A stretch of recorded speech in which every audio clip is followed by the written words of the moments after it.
एक असा खेळाडू फक्त 131 बॉल्समध्ये 210 धावा केल्या, पण तरीही त्याला संघाच्या बाहेर राहावं लागलं.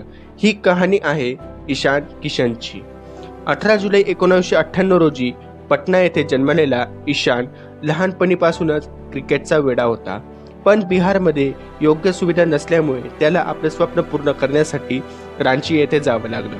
घरापासून दूर त्याने खूप मेहनत घेतली.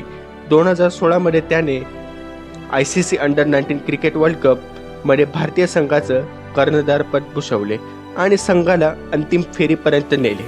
त्यानंतर IPL मध्ये त्याने मुंबई इंडियन्स करून खेळताना आक्रमक फलंदाजीने सर्वांचे लक्ष वेधून घेतले.